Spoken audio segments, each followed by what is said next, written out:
Hello, Year Nines. Welcome back to Term 2. We are moving on to our second topic of the four that we study in HAS, which is Civics and Citizenships. It's pretty much a study of the Australian government, how we make laws and how that affects us as citizens in Australia. And it's a particularly interesting time to be studying the government in Australia as they make some pretty interesting decisions in regards to the coronavirus pandemic. So, what I have designed for you is there is a number of tasks that you need to complete each week, whether you are working from home or whether we are working together in class. The first one is we're going to work through this PowerPoint presentation today, key concepts in civics, Australian government and democracy, pretty much just reviewing a lot of the concepts that you've covered in Year 7 and 8 civics, just checking your prior knowledge, making sure you know who the Prime Minister is, how the Australian government works before we get into looking at political parties and elections and the role of the High Court in the coming weeks. So tasks for you to be completing this week. First thing you've got to do, which is right now, is looking at the lecture. So following along with me and completing the summary, closed notes and activities. So as you watch the video, pausing the PowerPoint, you need to be following along, please. The second one you need to do is your who's who and what's what on the Year 9 Civics prior knowledge quiz. So I want to see who you know, what roles that they play in the Australian government system. Very important knowledge to have. Third task for you to do is there is some reading. This is already on Connect, it's in PDF format and a series of comprehension questions as a forms quiz. Again, the link is already on Connect for you to be submitting that. And the final thing I would like you to do, and this will help you with all of our civics study, is I want you to make a set of flashcards. So having two-sided piece of paper, you have your word on one side and your definition on the other. You can do this old school, you can use pieces of paper, note cards, post-its, they're all fantastic. Or if we want to be really digital and embrace our online learning, there is a fantastic website called Quizlet, and it has access to a lot of different learning activities, like matching games, all those kind of things. Now I've put in a link to an example one, but you can also sign up for a free account and make your own, whichever level of technology is more appropriate to you. So you can use the glossary that I've put on Connect, or we will sign up to Jack Plus, which is an e-textbook this week, and we can also use the words from there. So we have 2 checkpoints by Friday of week 1, which is the 1st of May. I want to see that you've completed the prior knowledge quiz. It's okay if you don't know who some of those people are, that is totally fine. It is just a collection of information, and I want you to do the democracy reading and submit the questions also via forms. Okay, let's go. Okay, just to kick off our week 1 word wall, first task I would like you to do is pause the video here, and I want you to write down everything you think you know or you can remember about each of these topics. Even if it's just democracy in general, politics in general, the House of Representatives and the Senate are hopefully terms that you have already come across. So pause here, spend a minute or two just quickly jotting down in the space on the activity sheet what you know about these topics. Once you have done that, let's come back to them and let's just very briefly explain them together. So a representative democracy, if you represent someone, you stand for them. And in our case, democracy is power to the people. It's government by the people, for the people. It's where you pick people to represent you, to stand in your place and hopefully communicate your beliefs and your ideas about how the country should run. Liberal democracy is a type of democracy. Best way to remember liberal is liberty, Statue of Liberty. It means freedom. It means that we have a government that values our freedom, particularly our individual freedom. A political system is the way in which a country runs, almost like the structure. And every country is set up in a slightly different way. Australia's political system very much influenced by Britain, who was kind of the founding power, and also by America. The bottom two, the House of Representatives, or HOR, is a useful abbreviation that we can use to help us remember that, is the lower house in the Commonwealth Parliament, and it has 150 seats. It's also the green one, in that sickly kind of green carpet colour. That's the House of Representatives. That's where laws are made. And the final one for us here is the Senate, also called the upper house. Oops.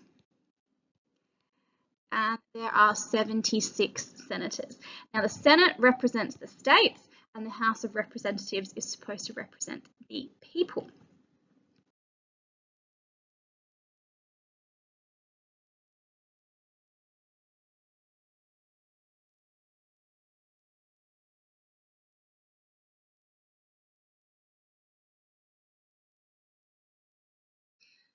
Democracy is definitely not a new concept, but it is a concept that is very, very important to us when we're studying Year 9 Civics.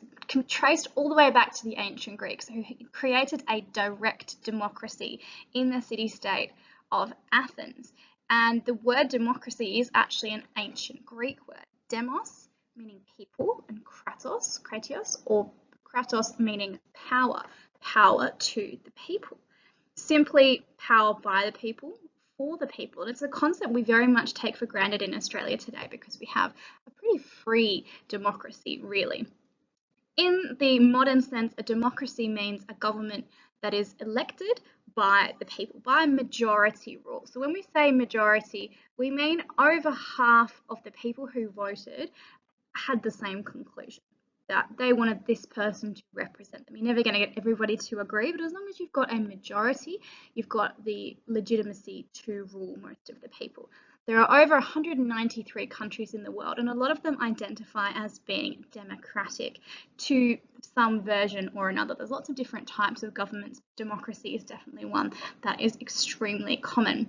So what I've included here is a very interesting survey done by The Economist, and they've created a democracy index, and you can see the index down the side of the page here. So the green colours represent a full democracy, has all the features of a democracy. Then we've got flawed and hybrid regimes. Maybe they claim to be democratic but aren't really. And then at the bottom, these orange and red and sort of brown colours are authoritarian regimes. Authoritarian is pretty much the opposite of democracy. It's where you have to bow to the authority of somebody else, whether that's a dictator, one person in power, or one small group of people who control and rule everybody else. It means that you pretty much don't have a lot of the freedoms that we enjoy here in Australia today. So pause the video here, and I want you to complete task 3. Have a look at the map, and I want you to identify any patterns that you can see. If you had to explain this map to somebody else, what would you tell them? Do you notice anything about the positions of some of the countries that have high levels of democracy? Do you notice anything about the continents such as Africa here, such as up here with Russia and Asia, such as here around Central and South America, that perhaps don't have the same level of democracy that we enjoy here in Australia? So pause the video here, complete task 3.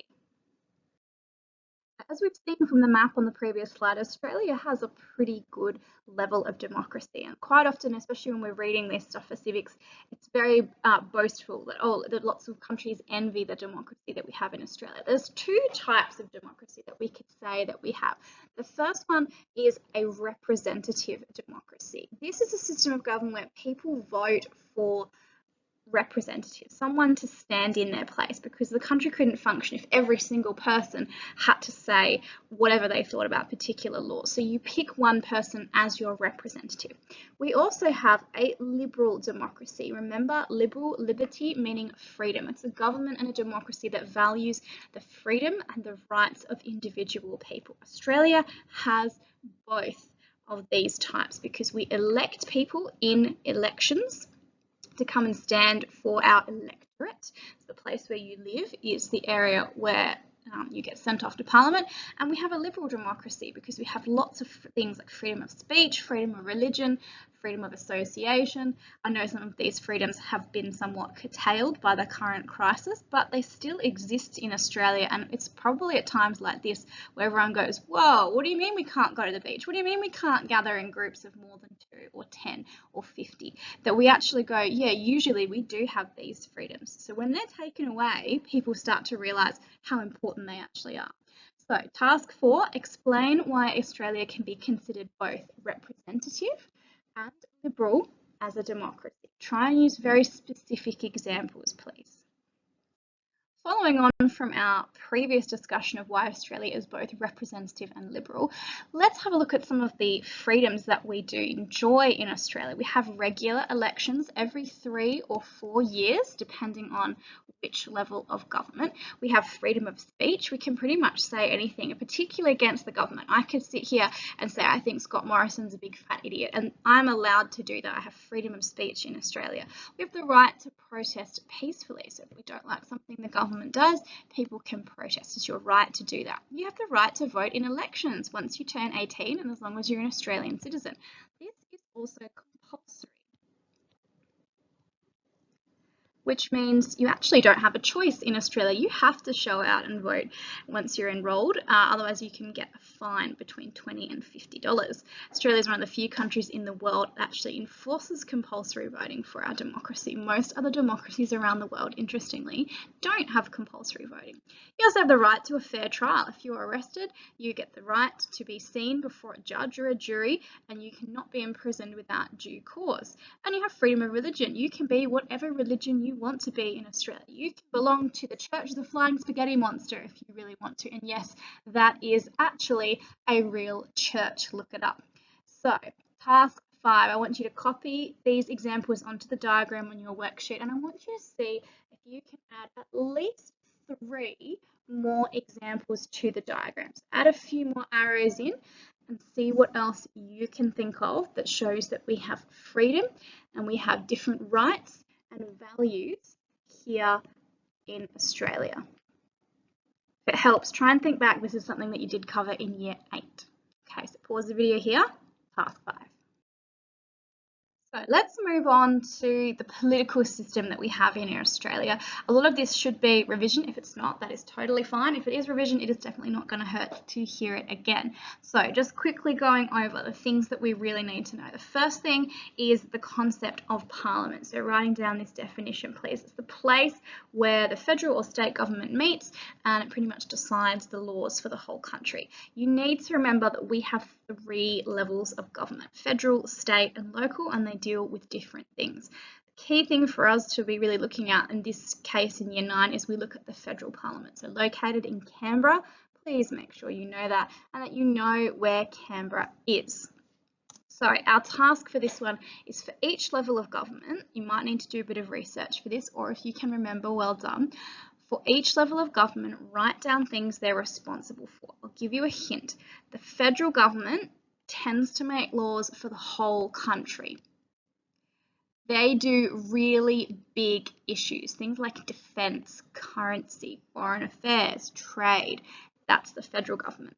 The state government, and ours is located here in Perth, maybe you've driven past it on the freeway when you're going north, makes things that are pretty just relevant to their state. Every state is a little bit different, so they have a bit more control. Smaller things like public transport, education, utilities, emergency services, roads, all of that comes under the state government. And the last one, the local councils, varies depending on where you live. They do your day-to-day stuff. Things that make your life run, really simple stuff that you don't often think about, like getting your bins collected, having your dog registered, putting up fences, all of those kind of things is your local council. So task 6, please. The Parliament of Australia is made up of a couple of important people and a couple of important places. The political system that we have is your way of determining who has power and who makes decisions about lives. And the way that this was decided all the way back in 1901 when Australia federated, when all those 6 separate British colonies came together and formed the country, the Commonwealth of Australia that we live in today. The way that set down our political system was an important document called the Constitution. Hopefully you are familiar with this word. The Constitution sets out the roles of important people like the Queen. She's our head of state. She doesn't have any power or any say, but as a member of the Commonwealth of Nations, we have the Queen. The Governor General, the GG, is the Queen's representative in Australia. The Senate is the upper house, red, and the lower house is the House of Representatives. This is where government is formed, where laws are made, and this forms the Parliament. The House of Representatives is the lower house. It's often called the People's House because it's supposed to represent the people of Australia. The most important number that you need to write down, please, is 150 because there are 150 seats in the House of Representatives. You can see them here. This forms the government. They get the majority of seats. The opposition is the political party that has the next highest number. And then we have independents, people that represent themselves, and minor parties, smaller groups like the Greens, the Democrats, One Nation, all of those kind of things. That's the most important thing you need to know about the House of Representatives. So define the term House of Representatives and identify its key features. Pause the video here. So an electorate is an area of Australia which contains a number of voters, so people who are over the age of 18, they're Australian citizens and they're enrolled to vote, and they pretty much, each one of these individual little ones, and you can see areas around Sydney, Brisbane, Perth, they are very, very densely populated, have very small electorates. They represent about 94,000 voters. Interestingly, Western Australia has this enormous electorate. It's called Durack, and it's the biggest electorate in Australia and the second largest in the whole world. Okay, the Senate. Most important number that you need to write down for the Senate is 76. There are 76 senators. There are 12 from each state and 2 from each territory, because they are supposed to represent the states, often called the States House or the Upper House. It's red because it's inspired by the nobility of the House of Lords in England. And their job is pretty much to scrutinise the work of the government. They approve the laws. Laws have to go from the House of Representatives to the Senate, and they make sure that the government isn't trying to force through any laws that might be not a good idea for Australia. So, same again. Stop the video. Define the term Senate, identify its key ideas. So, important things for us to remember. We have about 14 million people who can vote, totaling 226 federal representatives. 150, 76. These are our key numbers here, and we need to get a majority to form a government. So, the last thing, the role of the Parliament. 4 things that the Parliament does. It represents people. It makes laws and changes old ones, watches the work of the government, and in the first case, it forms the government of Australia.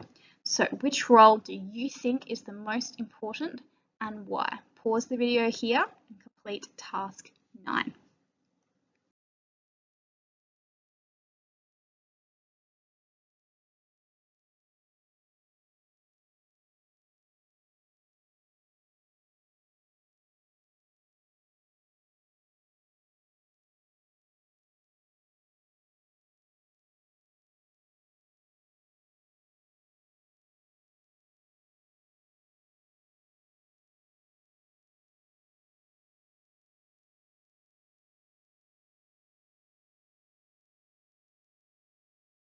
So you should have watched the conclusion video and completed the last task on the previous slide, 10 quick facts about democracy in Australia, and writing down the one that you think is going to stick in your mind. Beyond today, beyond tomorrow, beyond the end of the week, what's the thing about it, democracy and government in Australia that you're really going to remember?